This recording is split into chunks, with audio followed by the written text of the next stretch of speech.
Tom Hendricks had been ice fishing on Lake Mille for 40 years. He knew every inch of that frozen water, knew when the ice was safe and when it wasn't, knew where the walleye ran thick in winter. So when his daughter called that January morning asking if he wanted company on the ice, he said what he always said: "Dress warm and bring coffee." She arrived around noon with her boyfriend, Jake, a city kid from Minneapolis who'd never been ice fishing before. Tom set them up in his ice house, a small wooden shelter heated by a propane heater with holes drilled through 2 feet of solid ice. "How deep is it here?" Jake asked, peering down into the dark water below. "About 40 feet, Tom said. "Deep enough." They fished in comfortable silence for a while. The only sounds, the hiss of the heater and the occasional crack of ice settling. Normal sounds Tom had heard 1,000 times. Then Jake's line went taut. "I got something," he said, grabbing the rod. Tom watched as Jake reeled it in. Whatever it was heavy, really heavy. "Probably snagged on something," Tom said. "Give it some slack, then—" The line snapped. Jake stumbled backward. "What the hell?" Tom looked down into the hole. The water was churning, bubbling up like something massive had just moved beneath the ice. "That's weird," he muttered. 10 minutes later, it happened again. This time, it was Tom's line. Same thing, something grabbed it, pulled hard, then let go. The line didn't break this time, but when Tom reeled it in, the hook was bent completely straight. "What kind of fish does that?" his daughter asked. Tom didn't answer. He was listening. Beneath them, under the ice, something was moving. He could feel it through his boots, a low vibration like something large was swimming in circles directly below the ice house. "Maybe we should head in," Tom said quietly. "It's only 2 o'clock, Jake protested. "Now." Tom's tone left no room for argument. They packed up quickly, but as Tom was securing the heater, he heard it. A sound from below. Not a fish, not anything natural. It sounded like scratching. Long, deliberate scrapes against the underside of the ice, like fingernails dragging across glass. "Out. Now." They scrambled out of the ice house and stood on the frozen lake, staring back at the small wooden structure. The scratching continued, louder now. Then, they saw it. Cracks. Thin spiderweb fractures spreading out from beneath the ice house, radiating in all directions. The ice groaned, a deep, otherworldly sound that made Tom's blood run cold. "Run!" he shouted. They ran. Behind them, they heard it, the sound of something breaking through. Not the ice, something coming up through the hole they'd drilled. Tom didn't look back, none of them did. They just ran across the frozen lake toward shore, their boots slipping on the smooth ice. When they reached Tom's truck and finally turned around, the ice house was gone. Not collapsed, not broken through. Gone. Just a dark hole in the ice where it had been, steam rising from the water below. "What the hell was that?" Jake whispered. Tom didn't answer. He was staring at the hole, watching as something pale and massive moved just beneath the surface, then sank back down into the darkness. He never went back to Lake Mille. Some fishermen say you can still see his ice house out there on cold winter nights, sitting on the ice. But if you get close enough to look inside, you'll see it's not empty. And whatever's in there isn't human. The cabin rental looked perfect in the photos. "Secluded winter getaway," the listing said. "Perfect for a romantic weekend." Rachel and Marcus booked it for Valentine's weekend. A little cabin near Ely, deep in the Superior National Forest. No neighbors for miles, just them and the snow. They arrived Friday night as the first flakes started to fall. The cabin was exactly as advertised. Small, cozy, with a wood-burning stove and huge windows overlooking the frozen lake. "This is perfect," Rachel said, unpacking their bags. Marcus built a fire while Rachel made hot chocolate. They spent the evening playing cards and watching the snow fall, thick and heavy, blanketing the world in white. By midnight, there was already a foot on the ground. "Weather said it's supposed to snow all weekend," Marcus said, checking his phone. "We might be stuck here for a few days." Rachel smiled. "Good, that's the point."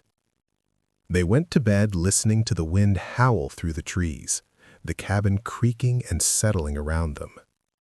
Rachel woke sometime after 3 in the morning. The fire had died down to embers, and the cabin was cold, really cold. She could see her breath in the air. But that wasn't what woke her. Someone was knocking on the door. Slow, deliberate knocks. 3 of them. Knock, knock, knock. Rachel sat up, her heart pounding. "Marcus?" He stirred. "What?" "Someone's at the door." Marcus listened. The knocking came again, same rhythm. 3 knocks. "Stay here," he said, grabbing his phone and turning on the flashlight. He walked to the front door and looked through the peephole. Nothing. Just white. Snow. The storm had gotten worse. He could barely see 10 feet beyond the porch. "Hello?" he called through the door. No answer. He waited a full minute, then turned back to Rachel. "Nobody there. Probably just the wind or a branch hitting the—" Knock, knock, knock.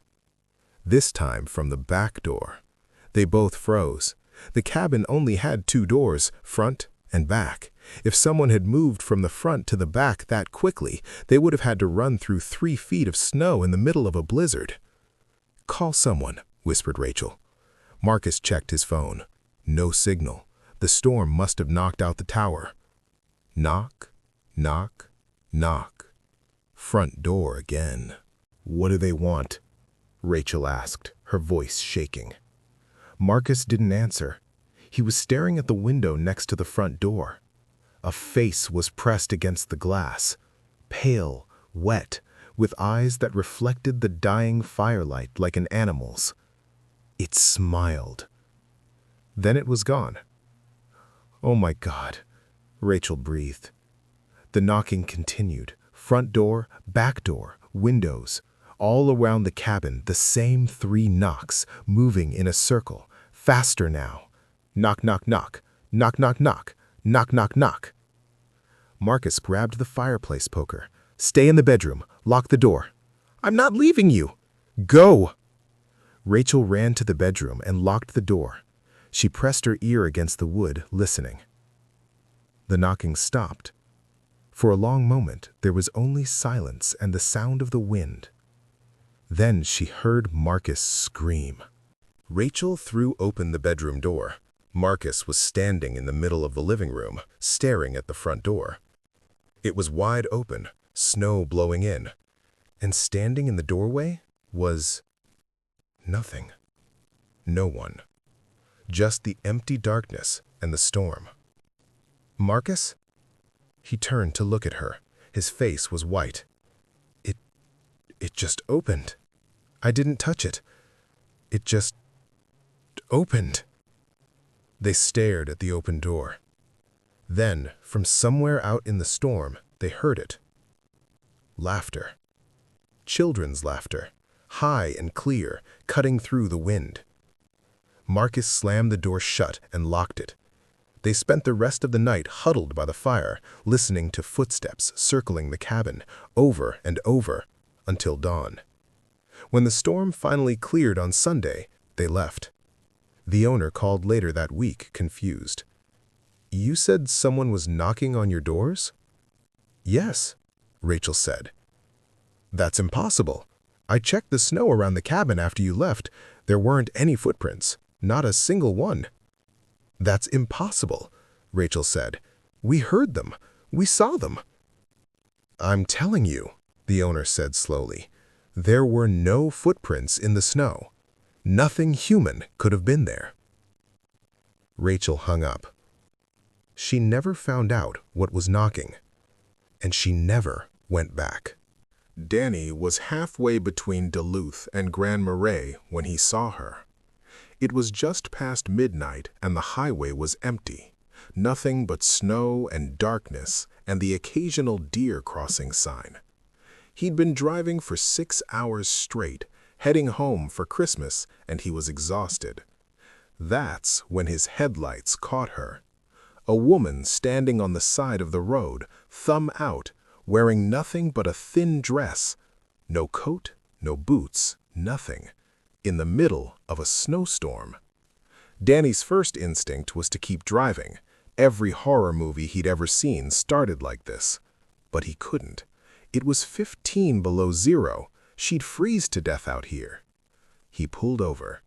She walked to the passenger window and he rolled it down. Up close, she looked young, maybe 25, with long dark hair and pale skin. She was shivering violently. "Jesus, get in," Danny said. "You'll freeze out there." She didn't say anything, just climbed into the passenger seat and closed the door. Danny turned up the heat. "What the hell are you doing out here?" She stared straight ahead. "Driving." "Where's your car?" "Back there." She gestured vaguely behind them. "Went off the road." "Are you okay? Do you need me to call someone?" "Just drive." Something about her tone made Danny uncomfortable, but he put the car in gear and pulled back onto the highway. They drove in silence for about 10 minutes. Danny kept glancing at her. She hadn't stopped shivering. Her lips were blue. Her dress was soaked through. "Where are you headed?" he asked. "North." That's not really an answer. She turned to look at him for the first time. Her eyes were completely black. Not just the pupils, the entire eye. Black. Danny's heart stopped. "What the—" "Pull over," she said. "What?" "Pull over." Her voice was wrong. Too deep. Layered like multiple people speaking at once. Danny's hands tightened on the wheel. "Who are you?" "Pull over." The temperature inside the car dropped.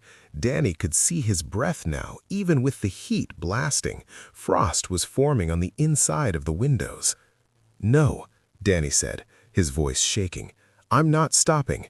The woman smiled. Then she opened the car door. They were going 70 miles an hour. Danny grabbed for her, but she was already gone, throwing herself out of the moving car into the darkness. He slammed on the brakes, the car fishtailing on the icy highway before finally stopping. Danny sat there, breathing hard, staring at the empty passenger seat. The door was still open. Snow was blowing in. He looked in the rearview mirror. The highway behind him was empty. No body, no blood, nothing. Slowly, Danny got out of the car and walked back down the road, following his tire tracks. Nothing. She was just gone. He stood there in the middle of Highway 61, the wind howling around him. And that's when he saw it. About 100 yards ahead, right where his headlights ended, there was something standing in the middle of the road. The woman. Still wearing that thin dress, still soaked, still smiling. And she was walking toward him. Danny ran back to his car, jumped in and drove. He didn't stop until he reached Grand Marais. The next day, he looked up accidents on Highway 61. He found it immediately. 20 years ago, a young woman had died in a car crash on that exact stretch of road. Her car had gone off into the ditch during a snowstorm. By the time they found her, she'd frozen to death. They never figured out why she left the car. But every few years, someone reports picking up a hitchhiker on Highway 61 at midnight. A woman in a thin dress. And nobody who picks her up ever forgets it. Karen moved to the farmhouse in February. It was exactly what she wanted. An old farmhouse on 20 acres, miles from town, surrounded by snow-covered fields. Peace and quiet. No neighbors. Well, almost no neighbors. There was one other house, about a quarter-mile down the road. She'd seen it when she drove in, a small, run-down place with peeling paint and broken shutters. It looked abandoned.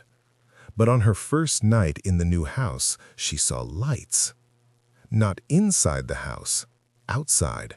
Someone was walking around the neighbor's property with a flashlight, moving slowly through the snow, back and forth, like they were searching for something. It went on for hours. Karen watched from her kitchen window, curious. Who was out there in the middle of the night in freezing temperatures walking around with a flashlight? Finally, around 3 in the morning, the lights went out. Karen went to bed. The next night, it happened again. Same thing. Lights moving around the property, back and forth, for hours. Karen decided to ask around town. "Oh, you're out by the Henderson place," the woman at the post office said when Karen described the property. "Is that what it's called? Do the Hendersons still live there?" The woman's smile faded. "No, nobody's lived there for 5 years. Not since..." "Since what?" The woman hesitated. "Their son went missing. Winter of 2020. They found his coat and boots out in the field, but never found him. His parents looked for months. Eventually, they just couldn't stay there anymore." Karen felt cold. "What do you think happened to him?" "Nobody knows. Some people think he wandered off and froze. Others think..." She lowered her voice. "Others think something took him." "Took him?" "There's stories about those fields, old stories. Native Americans used to avoid that area, said something lived out there. Something that came out in winter."